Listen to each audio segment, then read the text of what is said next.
Hello, good evening. कैसे हो सभी? आज हम करेंगे अपना बीपीएससी 101 लिबरल। ठीक है, तो इसका पार्ट 1 मैंने करा दिया है। जिसने भी नहीं देखा है वो देख के प्लेलिस्ट में जाके देख सकता है। ठीक है, पार्ट 1 देखने के बाद ही आपको पार्ट 2 देखना है। तो पहले पार्ट के अंदर हमने क्या क्या पढ़ा था? पहले पार्ट के अंदर हमने इंट्रोडक्शन, लिबरल थ्योरी के बारे में जाना था, उसकी डेफिनेशन, कुछ कैरेक्टरिस्टिक्स के बारे में बात की थी। आज हम बात करेंगे डिफरेंट फेसेस लिबरलिज्म के, कि कौन कौन से अलग अलग फेसेस है किसके, लिबरलिज्म के। कौन कौन से? Classical, modern, new liberalism. इन तीनों फेसेस में के बारे में हम डिटेल में बात करेंगे। ठीक है, और लिमिटेशन की बात करेंगे। तो स्टार्ट करते हैं भाई। ये सब हमने कर लिया था। ठीक है, यहां से देखो, लिबरलिज्म को डिवाइड करा है 3 टाइप्स में। ठीक है, मतलब कि 3 फेसेस में। हम बोल सकते हैं कि लिबरलिज्म को 3 पार्ट में डिवाइड करा हुआ है। अब वो कौन कौन से फेसेस हैं? Classical, modern and new liberal. अब हम पढ़ेंगे क्लासिकल लिबरलिज्म को पूरे डिटेल में। किसके अंदर? डिटेल के अंदर। ठीक है, हर एक को पढ़ते हैं। तो क्लासिकल लिबरलिज्म सबसे पुराना एक्सपोनेंट है किसका? लिबरल थ्योरी का। ठीक है, मतलब सबसे पुराना अगर हम बात करें लिबरल थ्योरी का एक्सपोनेंट कौन सा है? Classical liberalism. इसके अंदर हर एक इंडिविजुअल अपने इंटरेस्ट से काम करता है। ठीक है, जो उसका मन करता है उसी हिसाब से वो काम करता है। गवर्नमेंट अलो नहीं की जाती कि गवर्नमेंट हर एक इंडिविजुअल के मैटर में क्या करेगी? इंटरफेयर करेगी। नहीं, इंडिविजुअल जो करता है वो अपनी मनमानी से करता है, वो खुद डील करता है किसको? अपनी सिचुएशन को। ओके, अब जो क्लासिकल लिबरलिज्म है ये एक नेगेटिव लिबर्टी है। ये किसका आइडिया है? नेगेटिव लिबर्टी का। मैंने चैप्टर को स्टार्ट कराया था फर्स्ट पार्ट के अंदर, मैंने आपको बताया था positive liberty and negative liberty. Negative liberty के अंदर हमने पढ़ा था कि हम क्या बात करते हैं? दूसरों के इंटरफेयर की बात करते हैं, कि हमारी लाइफ में कोई दूसरा बंदा आके इंटरफेयर नहीं करे। ठीक है, हम दूसरों से आजादी चाहते हैं। ठीक है, तो सेम इसके अंदर भी हम क्या कह रहे हैं कि गवर्नमेंट इंटरफेयर नहीं करेगी, तो ये भी नेगेटिव लिबर्टी हुई। और दूसरा डॉक्ट्राइन ऑफ लाइसेस-फेयर, इसके अंदर हमने देखा था कि ये फ्रीडम चाहते हैं किससे? गवर्नमेंट से, कि गवर्नमेंट इकोनॉमिक अफेयर्स में क्या ना करे? इंटरफेयर ना करे। ठीक है, तो 2 चीजों का मेल ही सेम यही है, क्या? Classical liberalism. अब इसके कुछ सपोर्टर्स है, कौन कौन से? Adam Smith, Jeremy Bentham and James Smith. ठीक है, ये 3 कौन है? इस जो ये आइडियोलॉजी है क्लासिकल लिबरलिज्म, इसको क्या करते हैं? सपोर्ट करते हैं। ओके, ये क्या करते हैं? फेवर करते हैं कि गवर्नमेंट क्या होनी चाहिए? बहुत कम रोल होना चाहिए गवर्नमेंट का। ठीक है, इसी को हम क्या बोलते हैं? क्लासिकल लिबरलिज्म और लाइसेस-फेयर इंडिविजुअलिज्म। ठीक है, अब ये क्वेश्चन आता है कि जो ये क्लासिकल लिबरलिज्म है या जो लिबरल थ्योरी है, जो लिबरल आइडियाज है, ये कब आते हैं? कि इंसान के माइंड में एकदम से एक वो आ जाता है, ख्वाब आ जाता है कि नहीं, हमको आज़ादी चाहिए, मैं अपने डिसीजन खुद लूँ। कौन होता है मेरे पे दूसरा बंदा आके अपने दोस्त जमाने वाला? ठीक है, तो ये सब आइडियाज कब आते हैं? लिबरल आइडियाज कब आते हैं? ये आते हैं जब फेडरलिज्म को खत्म करने की बात की जाती है। किसके अंदर? यूरोप के अंदर। आपने क्लास 11th के हिस्ट्री के अंदर एक चैप्टर पढ़ा होगा, कौन सा चैप्टर था? आई थिंक 3 ऑर्डर्स था वो, जिसमें हमने देखा था कि चर्च डोमिनेंट करता है ना? तो वही है, उस चर्च के डोमिनेंट को खत्म करना था। कहां से? यूरोप से। ठीक है, यहीं से ग्रोथ होती है किसकी? कैपिटलिज्म सोसाइटी की। वो चाहते थे कि जो फेडरलिज्म सिस्टम चलता है इसको खत्म करके हम कौन सी सोसाइटी बनाए? एक कैपिटलिस्ट सोसाइटी बनाए। कैपिटलिस्ट सोसाइटी के अंदर हर एक प्राइवेट सेक्टर होगा। ठीक है, इंडिविजुअल की क्या होगी? फ्रीडम होगी। ठीक है, और उस टाइम पर सेंटर पीस क्या था? Classical liberalism. 19वीं सेंचुरी में लिबरलिज्म जो आइडियाज है उसके अंदर क्या होता है? गवर्नमेंट बहुत लिमिटेड होती है, लोग कानून के हिसाब से काम करते हैं, गवर्नमेंट रूल करते हैं किसके अकॉर्डिंग? लॉ के अकॉर्डिंग। ठीक है, और जो प्राइवेट प्रॉपर्टीज होती है उनको क्या करा जाता है? सेफगार्ड किया जाता है। ओके, आगे देखते हैं। आगे है इन 1970s में बहुत सारे पीपल, बहुत से लोग, बहुत सारे तो नहीं, बहुत से लोग सोचते थे जो ये अधिकार होते हैं ना, शायद ये गवर्नमेंट ही देती है। ठीक है, वो सोचते थे जो अधिकार होते हैं ये गवर्नमेंट ही डिसाइड करती है किसको देना है, किसको नहीं देना है। नहीं, एक ब्रिटिश फिलोसोफर था जॉन स्लॉक, जो क्या कहता है? वो बोलता है कि जो तुम सोच रहे हो ना कि राइट्स गवर्नमेंट को ही देना है, वही डिसाइड करते हैं किसको देना है, किसको देना नहीं देना है, ऐसा कुछ नहीं है। वो बोलते हैं कि जो ये राइट्स होते हैं ना, जो ये अधिकार होते हैं, ये तुम्हें नेचर से मिले होते हैं। ठीक है, ये बाय बर्थ मिले हुए होते हैं तुमको, ये तुमको नेचर ने, प्रकृति के थ्रू मिले होते हैं, ठीक है। और गवर्नमेंट का काम होता है इनको प्रोटेक्ट करना, ठीक है। राइट किसको देना है किसको नहीं देना ये डिसाइड करना नहीं होता, उन राइट्स को प्रोटेक्ट करना काम होता है गवर्नमेंट का। कौन बोलते हैं? जॉन स्लॉक बोलते हैं, ठीक है। हेवुड के अकॉर्डिंग क्लासिकल लिबरलिज्म क्या है, वो बोलते हैं कि क्लासिकल लिबरलिज्म के अंदर जो ह्यूमन बीइंग होता है वो सेल्फ इंटरेस्ट के साथ काम करता है, उसका खुद का इंटरेस्ट होता है, जिसके अंदर उसका इंटरेस्ट होगा वही काम करता है, वो सेल्फ सफिशिएंट होता है, वो दूसरों के ऊपर डिपेंड नहीं रहता है, ठीक है। जितनी भी सिचुएशन उसकी लाइफ में आती है वही रिस्पॉन्सिबल होता है, अगर उसके साथ बुरा होगा तो वो उसी के कर्मों की वजह से हुआ होगा, ठीक है। तो इसमें बोला जाता है कि इंडिविजुअल सेल्फ इंटरेस्ट और सेल्फ सफिशिएंट होता है, किसके अकॉर्डिंग? हेवुड के अकॉर्डिंग। क्या? क्लासिकल लिबरलिज्म, ठीक है। अब ये इतना अच्छा था कि इंडिविजुअल को फ्रीडम थी, यहाँ पे इंडिविजुअल के इंटरेस्ट की बात की जा रही है। अब ऐसे क्या था कि क्लासिकल लिबरलिज्म को छोड़कर दो और आइडियोलॉजी बनाई जाती है, ठीक है। जब ये इतनी अच्छी थी तो इसी को कंटिन्यू रखना था? नहीं। अब ऐसा क्यों होता है कि दो बनाई जाती है? वो नेगेटिव इम्पैक्ट की वजह से। इस आइडियोलॉजी को लेकर कुछ नेगेटिव इम्पैक्ट हमें दिखाए जाते हैं। कब? 19वीं सेंचुरी के टाइम पर, ठीक है। बहुत सारी सीरियस प्रॉब्लम आती है। कौन सी? एक तो इंडस्ट्रियल रिवोल्यूशन, दूसरी लेज़र फेयर वाला सिस्टम, ठीक है, जिसके अंदर कैपिटलिज्म क्या हो रहा था? राइज हो रहा था। सबसे बड़ी जो प्रॉब्लम थी वो थी कि जो प्रॉफिट था वो सिर्फ कुछ ही लोगों के हाथ में था, ठीक है। प्रॉफिट हर एक मतलब सोसाइटी के अंदर हर एक पीपल को नहीं मिल रहा था। जो अमीर लोग थे, जो इंडस्ट्रियलिस्ट थे, ठीक है, उन्हीं को क्या मिल रहा था? प्रॉफिट मिल रहा था, बेनिफिट मिल रहा था, ठीक है। अब बहुत सारी मेजॉरिटी ऑफ सोसाइटी क्या थी, वो इस चीज का बेनिफिट नहीं उठा पा रही थी, तो उससे क्या होता है? लोग गरीब हो जाते हैं, पॉवर्टी फेस करने लगते हैं, ठीक है। और दूसरी साइड जो इंडस्ट्रियल रिवोल्यूशन हो रहा था उसमें क्या हो रहा था? बहुत सारे प्रोडक्शन, गुड्स, सर्विस, ये सब इनका प्रोडक्शन हो रहा था, ठीक है। बहुत सारे सामान बनाए जा रहे थे, कहाँ पर? फैक्ट्रीज के अंदर, इंडस्ट्रीज के अंदर। अब तुमने सामान तो बना लिया है, लेकिन उस सामान को बेचना भी तो होता है मार्केट में। अब उन्होंने वो सामान बना लिया है इंडस्ट्री से, अब वो उसको कहाँ पे लेके जा रहे हैं? मार्केट में लेकर जा रहे हैं, ठीक है। अब उसको मार्केट में तो लेकर गए हैं, लेकिन उसको खरीदने वाला भी तो कोई होना चाहिए, ठीक है। इंडस्ट्रियल रिवोल्यूशन में बहुत सारा उन्होंने प्रोडक्शन बना दिया, लेकिन उनको खरीदने वाला कोई नहीं था, ठीक है। उस टाइम पर मार्केट बिल्कुल गिर गई थी, ठीक है। फाइनली रिजल्ट आता है किसका? ग्रेट डिप्रेशन का, ठीक है। और तो और जो इंडस्ट्रियलिस्ट क्लास थी उन्हीं के हाथ में सारी पावर थी कि क्या डिसीजन लेने हैं, क्या नहीं लेने हैं, ठीक है। उन्हीं के हाथ में पावर थी।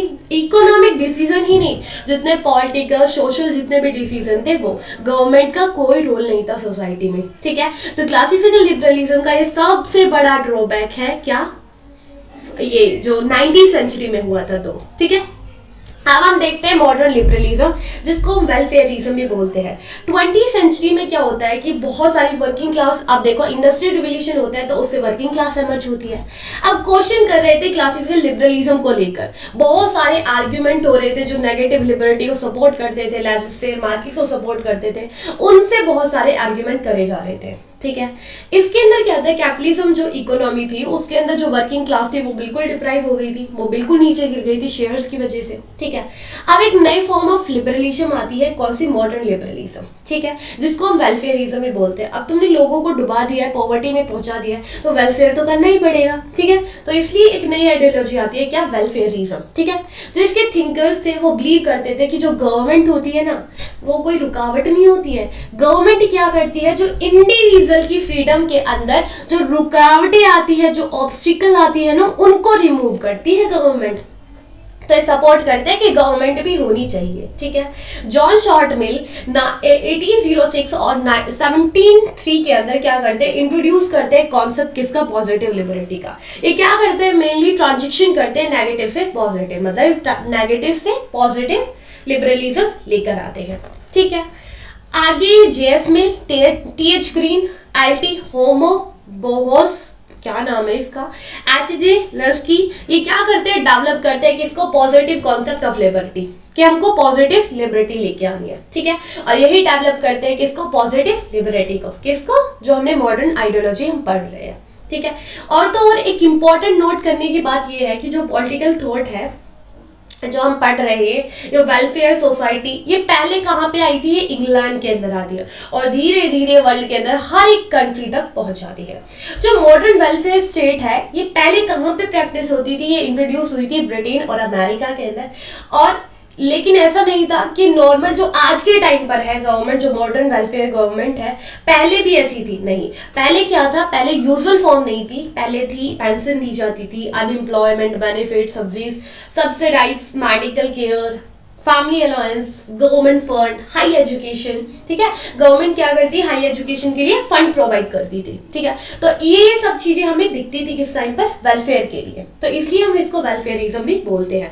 जो लिबरल डेमोक्रेटिक्स थे वो जो ये लिबरल डेमोक्रेटिक आइडियाज थे, जो ये मॉडल था, इस चीज को अडॉप्ट करते कौन सी? एशिया, अफ्रीका जो कंट्रीज थी।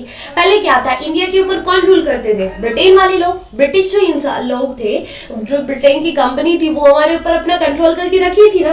तो हमारे जैसी बहुत सारी कंट्री है एशिया के अंदर, अफ्रीका के अंदर, जिनके ऊपर सेम फ्रांस की कॉलोनीज थी, पोर्तुगीज की कॉलोनीज थी और ब्रिटेन की थी। ठीक है, जब उनको आजादी मिलती है तो वो क्या करते हैं? वो लिबरल डेमोक्रेटिक आइडिया को अडॉप्ट करते हैं।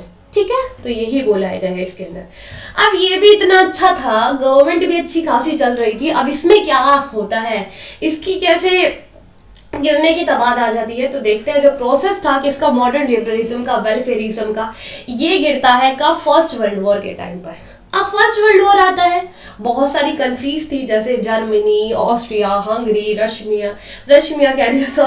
Russia, Ottoman Turkey, liberal democratic सारी कंट्रीज थी। ठीक है, अब ये सारे लिबरल आइडियाज को क्या करते थे? फॉलो करते थे। ठीक है भाई, अब वर्ल्ड वॉर होता है, उस टाइम पर कंट्री की हालत बहुत बेकार हो चुकी थी, इकोनॉमिक क्राइसिस आ गया था, मतलब बिल्कुल फूड क्राइसिस आ गया था। ठीक है, बहुत बुरी हालत हो जाती है भाई, सबकी हालत बुरी हो जाती है वॉर के टाइम पर।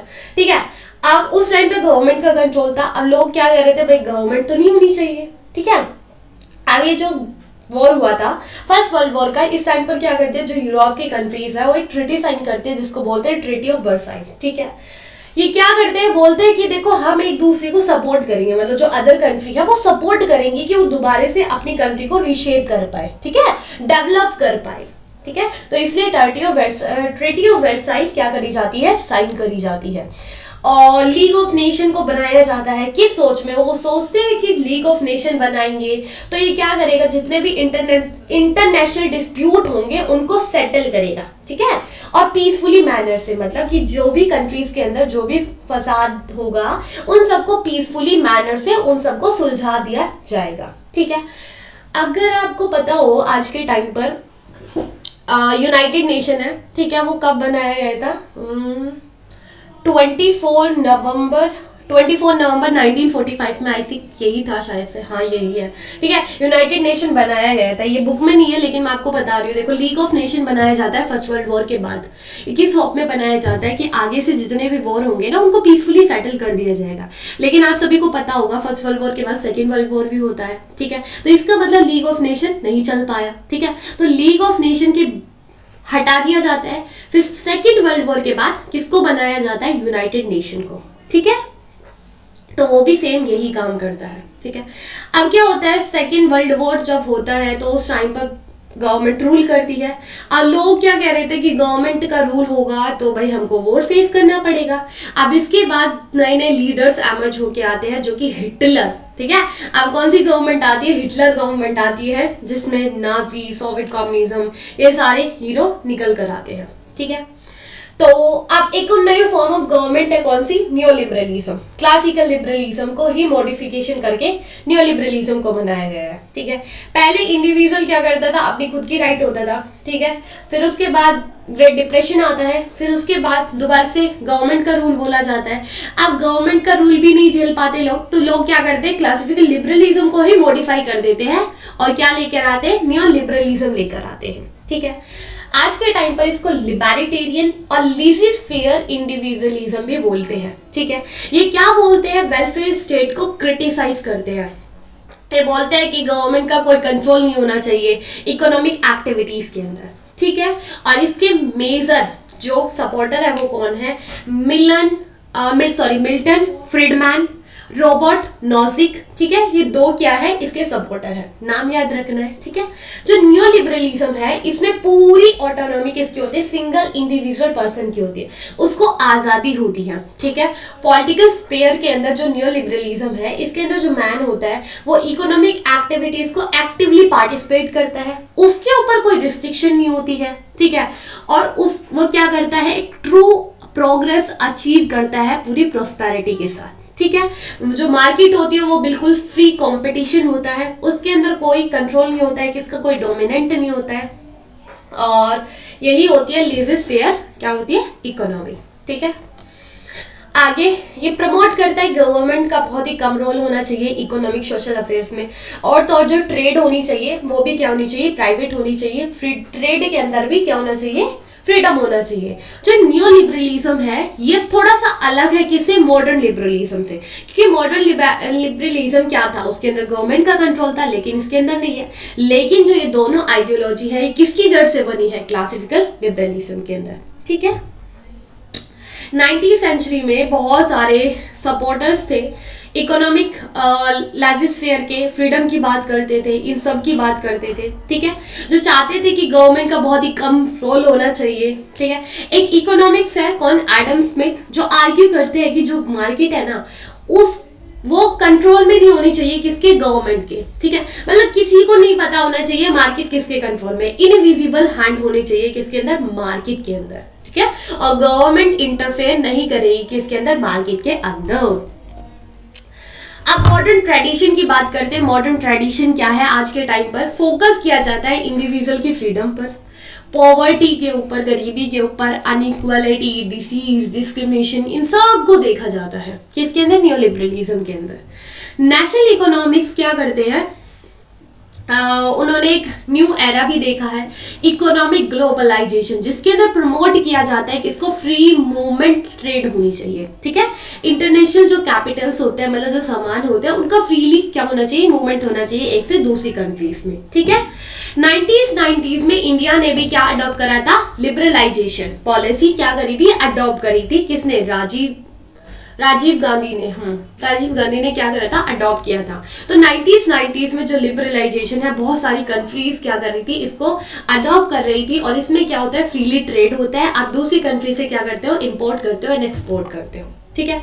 अब ये भी इतना अच्छा है, आज के टाइम पे भी चल रहा है, लेकिन इसके भी थोड़े से नेगेटिव इम्पैक्ट हमको दिखते हैं। क्या, ये जब इतना ही अच्छा है तो एक लहरम बैंक क्राइसिस आता है 2007 के अंदर, यूरो क्राइसिस आता है 2009 के अंदर, ठीक है। बहुत से ऐसे कुछ इकोनॉमिक्स और पॉलिटिकल लीडर बोलते हैं कि न्यू लिबरलिज्म अच्छा नहीं है। इसके अंदर बोलते हैं कि भाई देखो, गवर्नमेंट का तो कोई कंट्रोल है ही नहीं, सिर्फ इंडिविजुअल का कंट्रोल है। वो बोलते हैं कंट्रोल किसका होना चाहिए, गवर्नमेंट का होना चाहिए, फाइनेंशियली और बैंकिंग इंडस्ट्रीज के अंदर भी, ठीक है। तो ये था हमारा न्यू लिबरलिज्म। क्लासिकल लिबरलिज्म के अंदर क्या बोलते हैं, इंडिविजुअल की फ्रीडम होनी चाहिए, ठीक है।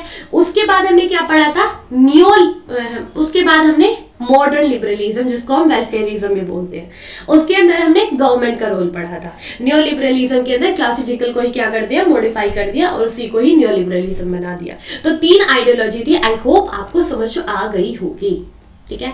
आगे चलते हैं। आगे लिबरल आइडिया को लेकर ही क्या करा जाता है, क्रिटिक्स करते हैं। कौन कौन, मार्क्सिस्ट लोग क्या बोलते हैं कि जो झंडा फिराते हैं ना, किस चीज का, लिबर्टी का, फ्रीडम का, कुछ नहीं है, लोगों के पास राइट्स ही नहीं है, इक्वालिटी ही नहीं है सोसाइटी में। जब गवर्नमेंट का कंट्रोल नहीं होगा तो सोर्सेज कैसे इक्वल बांटे जाएंगे, ठीक है। आज जो रिसोर्सेज ही इक्वल नहीं होंगे तो सोसाइटी किससे भरी होगी, इनइक्वालिटी से। तो बोलते हैं गवर्नमेंट का ना कंट्रोल होना चाहिए भाई। और जो फेमिनिस्ट लोग हैं वो क्या बोलते हैं, फेमिनिस्ट लोग बोलते हैं कि सबको इंडिविजुअली फ्रीडम है, ठीक है, सबको फ्रीडम दिया हुआ है, लेकिन सोसाइटी में पहले से ही मेल डोमिनेंट है, ठीक है। सोसाइटी तो चलती ही मेल्स के उनके अकॉर्डिंग है, तो कैसे आप क्या कर सकते हो, फ्रीडम दे सकते हो। बोलते हैं कि गवर्नमेंट जो ये लिबरल थ्योरी है ना, इसके अंदर क्या है, लिबरल जो आइडियोलॉजीज होती है, लिबरल सोसाइटीज होती है जो अडॉप्ट करती है, इसके अंदर हमें जेंडर इक्वालिटी देखती है, किसको, जेंडर अनइक्वालिटी दिखती है। 20वीं सेंचुरी में क्या होता है, बहुत से इकोनॉमिक क्राइसिस आए थे, ठीक है, लिबरलिज्म की वजह से ही। यूरो क्राइसिस आया था 2009 के अंदर, और फाइनेंशियल क्राइसिस आया था 2007 के अंदर, पूरे वर्ल्ड के अंदर, ठीक है। पूरे वर्ल्ड के अंदर ग्लोबल फाइनेंशियल क्राइसिस आया था 2007 के अंदर, यूरो क्राइसिस 2009 के अंदर, ठीक है। बहुत से स्कॉलर्स है जो बोलते हैं जो न्यू लिबरलिज्म मार्केट इकोनॉमी है, इसकी वजह से आपको कभी भी वॉर ऑफ टैंक का फेस नहीं करना पड़ेगा, मतलब टैंक्स ऑफ वॉर फेस नहीं करना पड़ेगा, लेकिन आपको वॉर ऑफ बैंक का जरूर फेस करना पड़ेगा। इसका मतलब है कि आपको कभी वॉर नहीं करना पड़ेगा जो हम वॉर करते हैं ना बंदूक वगैरह से, लेकिन आपको फाइनेंशियली इकोनॉमिकली जरूर वॉर करना पड़ेगा, ठीक है। तो यही था हमारा ये चैप्टर, तो आई होप आपको समझ में आया होगा। सो मिलते हैं नेक्स्ट लेक्चर के अंदर, तो ऐसे ही पढ़ते रहे, आगे बढ़ते रहे। All the very best, thank you so much.